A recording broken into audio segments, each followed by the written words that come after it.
अस्सलामुअलैकुम दोस्तों। तो स्वागत है आप सभी का एक और न्यू वीडियो में। तो दोस्तों गाज़ा से बड़ी अपडेट आ रही है। दोस्तों गाज़ा में सीज फायर किसी भी वक्त हो सकता है। हमास ने कहा है 24 से 48 घंटों में फैसला लेंगे। अमेरिका बोला इसराइल 6 हफ्तों तक हमला नहीं करेगा। तो इसी मामले में थोड़ा डिटेल में बात करते हैं। 6 अक्टूबर 2023 से जारी इसराइल हमास की जंग में दूसरी बार सीज फायर की उम्मीद है।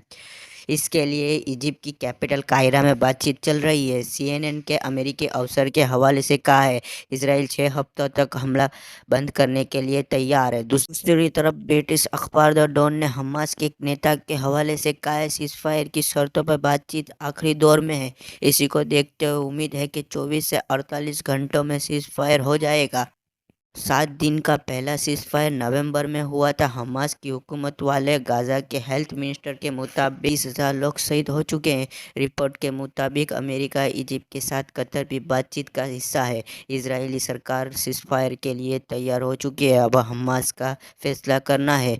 जानकारी के मुताबिक 2 बातों पर सहमति हो चुकी है। पहली सीज फायर 6 हफ्तों का रहेगा। इस दौरान दोनों ग्रुप एक दूसरे पर हमला नहीं करेंगे। दूसरा, हमास 134 बंधकों को रिहा करेगा। इजराइल भी उसकी जेलों में मौजूद महिला और बच्चों को छोड़ेगा।